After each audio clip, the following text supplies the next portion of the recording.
안녕하세요. 오만사입니다. 얼마 전에 오래도록 치매를 앓고 계셨던 시할머니께서 돌아가셨습니다. 사실만큼 사셨고 긴병의 효자가 없다는 말이 무색할 만큼 아버님은 효자셨어요. 덕분에 시어머니가 치매인 시할머니를 모시고 살면서 이만저만 고생을 하신 게 아니었어요. 시어머니도 암투병증이다 돌아가신 시어머니의 친정엄마도 함께 모셔왔던 처지라 극구 요양원에 보내기를 거부하시는 아버님의 뜻을 거역하지 못했다고 했습니다. 시할머니의 치매가 중증으로 치닫게 되자 간병인도 들으려고 했지만 단 며칠 만에 그만두고 냅다 도망치기 바쁘니 시어머니께서 고생을 많이 하셨어요. 그런 연후로 너른 마당이 있는 주택에 사셨는데 저와 남편이 그 주택 2층에서 함께 살았습니다. 원래는 그곳에서 아주버니와 형님이 살았어요. 제가 남편과 결혼하기 1년 전에 아주버니와 형님은 이혼을 했습니다. 그 이후로 아주버니가 혼자서 나가 살았고 남편이 1층에 살다가 2층으로 옮겨와 살았어요. 남편도 독립해서 집을 나와서 살고 싶은 마음은 간절했지만 밖에서 일만 하시는 아버님의 도움도 없이 혼자서 집에 시할머니를 돌보느라 힘든 시어머니를 위해서 남편이 집에 붙어 있었다고 했습니다. 시할머니를 업고 욕실에 데려다 드리거나 휠체어에 태워드리는 일부터 일광욕을 쐬드리려고 산책을 시켜드리는 일을 시간 날 때마다 도왔다고 했어요. 하지만 남편도 낮에 일을 해야 했기 때문에 잠을 잘 자야 하는데 밤잠이 뒤죽박죽인 치매 시할머니가 뜬금없이 남편의 방문을 두드리거나 밤에 돌아다니다가 갑자기 겁먹고 소리를 지르는 통에 2층을 옮겨올 수밖에 없었다고 하더라고요. 남편이 어렸을 때에는 시할머니가 남편과 아주버니를 금이야 오기야라고 하시며 귀한 손자라면서 끔찍이도 이뻐해 주셨다고 했어요. 그런 시할머니가 정신이 나가실 때면 아무 맥락도 없이 시어머니 머리채를 잡아 흔들거나 욕을 하시곤 했었는데 그 이유를 알고 보면 참 슬픈 사연이 있다고 했습니다. 그 옛날 시할아버지께서 시할머니를 집안에 시부모를 봉양하라고 내팽개치고 하루가 멀다 하고 젊은 여자들을 데리고 들어와서 염장을 지르고 가곤 했다네요. 그때 그 시절엔 남자는 여자를 여럿 끼고 다니는 것이 별 대수롭지 않은 일이었고 반면에 여자는 시집에서 쫓겨나면 큰일이 나는 줄 알았던 남자들만의 세상이었다고 했습니다. 그 까닭에 매일매일을 눈물로 지새면서도 시부모를 모시며 갖은 마음고생과 몸고생을 하는 시할머니를 늘 가슴 아프고 안타깝게 여겼던 아버님이 늘 시할머니께 그랬다네요. 엄마, 내가 꼭 엄마를 호강시켜 드릴게요. 아버지는 버리세요. 이젠 잊어버리고 나만 바라보고 사세요.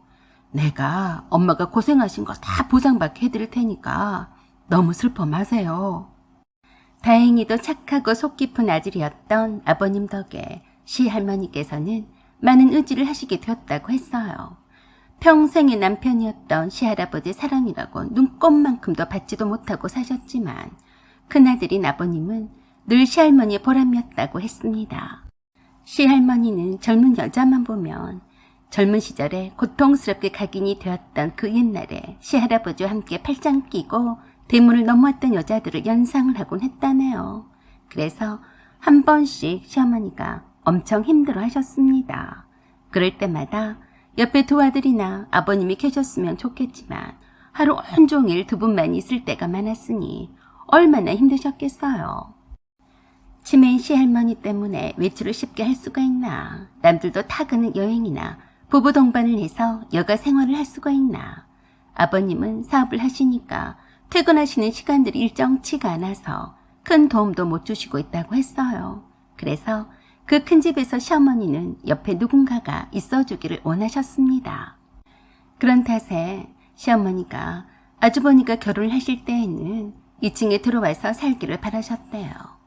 치매 시할머니는 도우미 아줌마와 함께 시어머니께서 돌보겠다는 조건으로 2층에서 신혼살림을 차렸다고 했습니다. 그런데 문제는 시할머니셨대요. 한 번씩 정신이 온전치 않을 때에는 시어머니를 못 잡아먹어 안달날 사람처럼 달려들었었는데 손자 며느리였던 큰며느리를 보시자마자 맨날 그러셨다네요. 이 요망한 것이 여기가 어디라고? 내 남편과 한 방에 있어? 너 나한테 죽어서 나갈래? 그냥 나갈래? 빗자루를 들고 쫓아내야 한다며 매타작을 하셨다고 했습니다. 아무리 아니라고 하면 뭐하냐고요. 멀쩡하시다가 어쩌다 큰손자와 손자며느리가 다정하게 웃으면서 함께 있는 꼴을 못 보셨대요. 세상에 젊고 이쁘고 눈웃음을 치는 여자는 다 백녀라고 생각을 하셨던 분이셨습니다. 그런저런 이유로 인해서 아주버니가 이혼을 하신 직접적인 이유가 되었는지는 확실하진 않지만 아무튼 아주버니가 이혼을 하시게 되자마자 집을 떠났다고 했습니다. 저도 시집에 들어가 사는 것은 썩 내키는 일은 아니었지만 실제로 그 넓은 2층 공간을 놔두고 비싼 신혼집 전세를 구하자니 돈 아까웠어요. 살아보고 안 되면 집을 구해서 언제든지 따로 나와 살면 된다고 생각했어요. 제가 들어가 살 때만 해도 중증 치매라서 말씀도 잘 못하시고 정신이 온전한 날이 별로 없으셨지만 제가 인사를 드렸어도 저에게 뭐라 하시지는 않으셨어요. 들은 소리가 있어서 또 나에게 그러시면 어쩌나 했는데 다행히도 그러시지는 않으셨어요. 그리고 시어머니도 저에게 그러셨습니다. 너는 1층에는 별일이 아니면 내려올 필요는 없다. 여기는 다 나랑 만수랑 도우미 아줌마가 알아서 할 테니까 신경을 쓰지 말아라. 행여라도 너를 잘못 보고 또 머리채 잡으시고 발작이라도 하면 안 되니까 말이다. 시어머니는 제가 시집에 들어와 살아준 것만도 고맙다고 하셨습니다. 낮에는 회사에 출근을 해서 퇴근 후 1층에 들러 시어머니와 남편과 더불어 함께 식사를 한 후엔 바로 2층으로 올라왔어요. 시할머니의 방에는 시어머니와 남편만이 들어가서 돌봤습니다. 제가 하는 일이라곤 주말에 시할머니를 남편에게 맡기고 시어머니와 함께 장을 보러 가는 것이었어요. 그 잠깐 동안인데도 숨통이 트인다고 하셨습니다. 그러던 시어머니가 얼마 전에 시할머니가 돌아가시게 되자 오랜 간병에서 해방이 되셔서 집에 안 계시는 날이 많아졌어요. 산악회다 여행이다 뭐다 해서 집에서 계시는 날보다 안 계신 날이 더 많아서 온전히 저의 공간으로 간섭하지도 않았어요. 그런데 갑자기 아주버니가 재혼을 하시겠다며 한 여자를 데리고 왔습니다. 나이는 42살인데 나이보다 더 어려 보였어요. 그 젊은 나이에 벌써 부동산이 5채나 보유하고 있었고 무슨 대표라고 했어요. 강남의 2채와 경기도의 3채를 보유를 하고 있으며 그 외에도 다수의 재임대업을 한다고 하는데 부자라고 하더라고요. 어딘가 낯익어 보이는 얼굴이었지만 그러려니 했어요. 시어머니께서는 아주버니 재혼 상대녀가 아주버니보다 연상인 것 말고는 다 마음에 들어 하셨어요. 애딸린 돌싱녀도 아니었고 저혼에다 부동산 부자라고 하니까 아주 흡족해 하셨어요. 남편도 제게 그러더라고요. 와, 이혼도 할 만하네. 저번 형수보다 100배는 더 낫네. 형이 늦복이 터질 줄 누가 알았겠어? 자기는 그렇게 좋아 보여? 그럼 안 그래? 나이도 형보다 많기는 하지만 미모도 안 빠지잖아. 40줄에 그 정도면 어디다 내놔도 부끄럽지 않잖아? 돈 많지. 형은 이제 인생 쫙 폈네. 그래 보여? 나는 어째 좀 그렇다. 뭐가 그래? 같은 여자로서 질투가 나서 그러는 거 아니냐? 뭐? 질투? 그래, 아까 보니까 우리 엄마가 예비 형수한테 잘해주니까 부러워하던 눈치던데. 안 그랬어? 부럽기는 그냥 내 촉이 어째 쎄한 느낌이야. 그러자 남편이 한심하다는 듯이 제게 그랬어요. 너도 안 그런 줄 알았는데 천상 여자인가 봐. 여자의 적은 여자라더니. 같은 여자끼리 경쟁 심리가 있어서 그러나? 서로 좋게 봐주면 얼마나 좋아. 누가 뭐래? 그냥 좀 뭐라 설명하기가 어렵네. 그동안 형이 이혼을 한 후에 엄마가 얼마나 속이 상한 줄 아냐? 그래서 네가 들어와서 살겠다고 하니까 엄마가 너를 엄청 이뻐했잖아. 하지만 이젠 엄마가 아무래도 형수한테 더 관심을 많이 가져주실 거야. 네가 이해해. 알았지?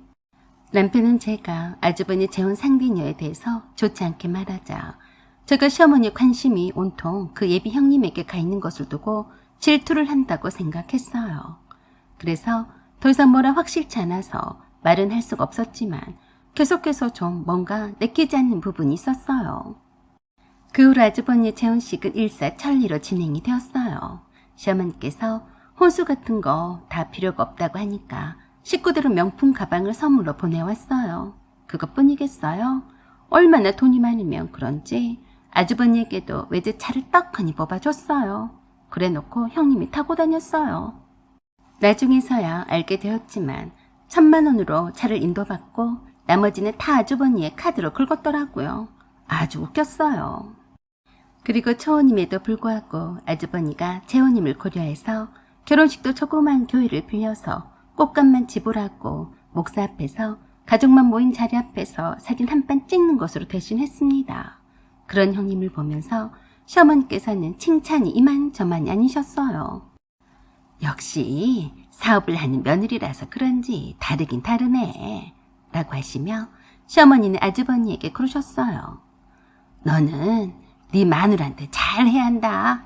네 마누라가 죽으라면 죽는 신용이라도 해야 네가 덕보고 사는 거야. 알았냐? 라고 하셨는데 이런 시어머니께 형님은 용돈도 투독히 드렸어요. 제가 가뭄에 콩나듯이 어쩌다가 드리는 용돈을 다 합해봐야 형님이 한 번에 드린 용돈과는 비교도 안 되었으니 당연히 비교가 되었어요. 급기야는 시어머니가 제게 그러셨어요. 너 월급을 얼마나 받냐? 네? 제 월급요? 그래, 네 형님 집에 파출부도 네가 번 것보다는 많이 받을 거야. 그깟 푼돈 받고 다니지 말고 차라리 남도 아니고 네 형님인데 네가 네 형님 집 살림살이를 도맡다 해준다 셈치고 그 돈 받고 일해주면 안 되냐? 너도 아는가 모르겠다만 만복이가 자기 식구가 아닌 사람이 집에 와서 물건 만지는 거 딱 질색하잖냐. 네? 저보고 형님 집에 파출부 노릇을 하라고 이 말씀이세요? 굳이 꼭 파출부라고 해야 되겠냐? 같은 식구들끼리 서로 돕고 사는 거지. 그게 그거죠. 어떻게 저희가 다니던 직장도 관두고 형님 집에 가서 파출부 노릇을 하라고 그러세요? 말이 파출부이지. 너한테는 좋은 기회야. 네 형님이 손이 커서 돈도 많이 줄 거다. 살다가 별소리를 다 들었어요. 아무리 내가 쥐꼬리만한 월급을 받고 회사에 다닌다지만 어떻게 제게 형님의 파출부 노릇을 하라고 할까요? 그래서 제가 시어머니께 그랬어요. 어머니, 저는 월급 받고 있는 직장이라도 있으니까 냅두시고요. 그 돈이 그렇게 탐이 나시면 어머니가 형님의 파출부를 하세요. 저는 못하니까 안 들은 걸로 할게요. 그러자 또 어이가 없는 말씀을 하셨습니다. 착해 빠진 네 형님이 그럴 사람이냐? 나이도 많은데다가 시어머니를 어떻게 부려먹겠어?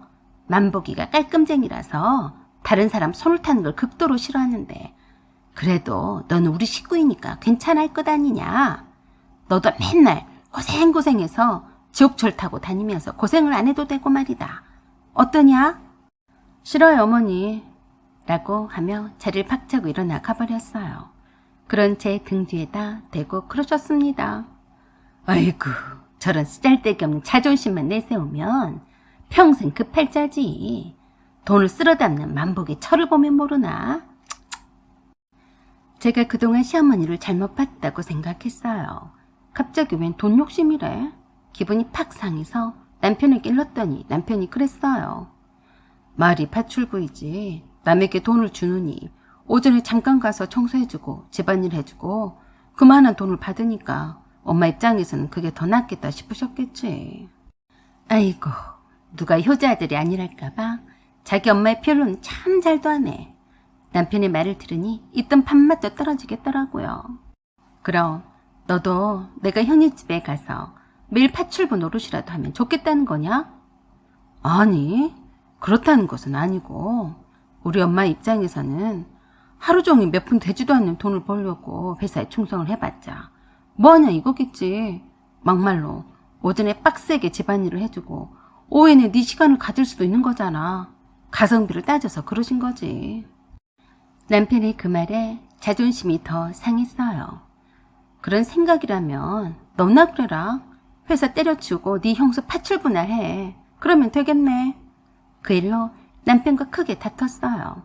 남편은 좋게 받아들일 것이지 뭘 그렇게 예민하게 받아들이냐며 형님에 대한 견제를 적당히 하라고 했어요. 모질이 찐빵. 그래서 제가 그동안 차곡차곡 묻어두었던 말을 꺼내기 시작했습니다. 내가 이왕지사 이렇게 된 거 웬만하면 무덤까지 가려고 했었는데 하도 네 형수한테 빠져있는 시어머니나 아주버니나 너를 보니까 한심해서 말이다. 너 뭔 소리를 하려고 그래? 형님이 혼수로 보낸 명품 가방이 진품이라고 생각하니? 쓸데없는 소리 하지 마. 형수가 돈을 얼마나 잘 버는데 그깟 명품백을 가짜로 줬겠어. 그렇게 말이다. 왜 그랬을까? 정신 사나우니까 그만 좀 하고 심심하면 잠이나 자. 그래? 그럼 이 사진을 가족 단톡방에 올릴 테니까 잘 봐라. 궁금하면 나한테 물어봐라. 그리고 사진 여러 장을 올렸더니 남편이 그 사진을 보더니 경악을 금치 못했습니다. 이게 뭐야? 이 여자가 형수랑 닮았는데? 닮긴 뭐가 닮아. 형님이 맞아. 뭐시 어째? 그때 바로 형님의 전화가 세차게 울렸어요. 스피커폰을 해놓고 받았습니다. 동서, 이 사진들 빨리 삭제해. 어서. 왜요? 나중에 다 설명할 테니까 빨리 삭제하라니까. 긴말 쏘씨가 형님이 맞죠? 영케 얼굴도 고치고 이름도 바꾸면 제가 못 알아볼 줄 알았나 봐요. 뭐? 동서가 나를 어떻게 알아? 모르긴 왜 몰라요. 내 친구 오빠의 가정을 파탄을 낸 주범인데 모르겠어요? 뭐라고? 아무튼 내가 다 설명할 테니까 사진부터 삭제하라니까. 웃기지 말아요. 내 친구가 복수한다고 이를 갈고 있거든요. 어디서 해먹을 데가 없어서 여기까지 와서 또 해쳐먹으려고 왔어요. 우리 아주버니가 그렇게 만만해요. 그러자 그때서야 본 모습을 보이더라고요. 야, 너 내가 당장에 달려가서 네 대구박을 땅에 후려치기 전에 빨리 삭제 안 해? 내가 미쳤니? 아직 올릴 사진이 많이 남았다. 네 아들과 딸도 있는데 올려줘야지, 안 그래? 그리고는 형님의 10살과 4살짜리 애들 사진도 마구마구 올렸어요. 남편이 얼굴이 백지장이 되어서는 제게 물었어요. 어떻게 된 거야? 다 사실이야? 맨입으로 그러냐? 그러고도 내가 네 형수 집에 파출부를 일해주길 바라냐? 폭삭 집안이 망하게 놔두려다가 보다 못해 발설한 거다. 잘해봐라. 나머진 네가 알아내. 나도 세상 쉽게 알아냈는데 너라고 못하겠냐? 그리고 또 제가 그 가족 단톡방에다가 글을 올렸어요. 부동산 부자인 줄 알고 큰 며느리 집에 작은 며느리가 파출부로 들어가 일하라는 집구석에서 빠져나올랍니다. 부동산 부자는 개뿔. 다 늙은 호래비 꼬셔다가 재산 뺏고 남의 유부남 꼬셔서 애를 낳아서 돈 뺏고 그 재미로 사는 이 집 큰 며느리 더 많이 보고 사세요. 그랬더니 난리가 났습니다. 아버님이 들고 일어나셨어요. 당장에 아주버니와 형님을 호출하자 형님이 내빼고 잠적해버렸어요. 저는 남편에게 이혼을 요구했습니다. 감히 저런 8%치도 안 되는 여자를 앞에 두고 저를 무시한 처사를 용납할 수가 없었어요. 저는 처음부터 형님을 볼 때부터 낯이 익어서 궁리를 하다가 결국에 생각해냈습니다. 성형을 해서 많이 달라지긴 했어도 본바탕이 살아있었거든요. 얼마나 치장을 하는데 목숨을 걸었는지 알만 했습니다. 그걸로 먹고 살았으니까요. 친구가 그동안 친구 오빠 이혼 과정을 속상하다며 소상하게 얘기를 해줬거든요. 친구 오빠를 위협해서 돈을 뜯고도 친구 올케 언니한테서 발각을 당해서 이혼을 당했어요. 그동안 친구랑 친구의 올케 언니가 형님의 뒷조사를 했기 때문에 떠들썩하게 잘 알고 있었어요. 부동산 부자라는 것도 다 거짓말이었어요. 부동산이 아주 없진 않았지만 허세를 부린 거였고 기회를 봐서 한몫 잡아서 튈 생각이었던 거죠. 식은 올렸지만 아직 혼인신고도 하지 않았으니 호시탐탐 기회만 엿보고 있었을 테죠. 그런데 말입니다. 한 발 늦었어요. 어떻게 알았는지 아주버니 핸드폰에 비번을 알아내서 코인에 묻어두었던 것을 다 빼갔더라고요. 시어머니한테 살살거리며 잘했던 터라 혹시 몰라서 시어머니의 비대면 계좌도 열어봤더니 어느새 싹 다 이체해갔더라고요. 아버님이 그런 시어머니께 그러셨어요. 어떻게 멍청하게 자기 휴대폰에서 돈을 빼갔는지도 모르고 있었어. 그러자 시어머니가 어이가 없는 말씀을 하셨어요. 글쎄, 그게 그것이 명품 스카프로 사준다면서 날 데리고 가서 갑자기 자기 휴대폰 배터리가 나갔다고 해서 대신 결제를 하면 집에 가서 준다길래 내가 가르쳐줬지. 설마 그럴 거라고 생각이나 했겠어? 착하기는 하시지만 남의 말을 한 번 믿기 시작하면 사정없이 물불을 안 가리고 믿는 순진하게 그지없는 시어머니였어요. 그럼 집에 돌아와서 돈이 들어왔나 확인했을 것 아니야? 그냥 돈은 넣었을 거라고 믿었지 뭐. 설마 부동산 부자라는데 돈 안 넣었을까 봐 다그치겠어. 백녀우 같은 그 여자가 제대로 시어머니를 간파했더라고요. 여시도 사람을 봐가면서 헤쳐먹으니까요. 결국에 경찰에 신고하고 난리 부르스를 쳐댔습니다. 그러던지 말던지 저는 남편에게 계속해서 이혼을 요구하고 있는데 미적거리고 있네요. 아무튼 미안해. 지금 우리 집안이 풍비박산이 났는데 너까지 꼭 그래야 되겠냐? 내 할 바냐. 그게 내 탓은 아니지. 시어머니도 이런 상황에서 이혼 타령이라며 난리셨어요. 그래서 제가 그랬습니다. 그래서 이혼을 하겠다는 거예요. 제가 이렇게 정신없는 집구석에서 하루라도 빨리 빠져나와야죠. 그러자 아버님이 시어머니께 그러셨어요. 이 정신없는 할망구야. 정신 좀 차려. 둘째 며느리가 아니었으면 집안이 완전히 거덜이 날 뻔했어. 이 정도라도 다행인 줄 알아야지. 이건 필시 어머니가 우리를 도우신 거야. 그러시면서 시어머니에게 저에게 사과라고 시키셨어요. 그래서 시어머니가 제게 사과하셨어요. 미안하다. 내가 정신줄을 놨나 보다. 내 아들과 이혼만 하지 말아주라. 내가 잘할게. 부탁이다. 남편도 시어머니를 따라서 제게 사과했어요. 그 여자는 경찰의 수배를 당하고 붙잡혀서 철저한 신세를 지고 있습니다. 하지만 빼내간 코인이랑 돈은 다 써버려서 돌려받지 못했어요. 그래도 아버님이 제게 그러셨습니다. 그래도 이나마 우리 둘째 며느리 때문에 액땜했다 손친다.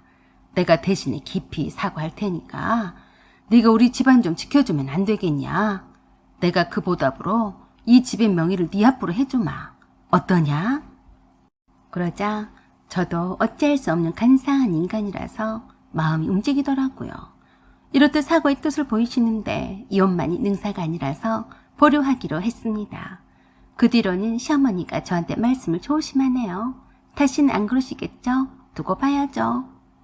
시집이 내 명의로 되어 있으니 안 쫓겨나시려면 다들 저한테 잘하시겠죠? 사연은 여기까지입니다. 구독과 좋아요 부탁드려요. 감사합니다.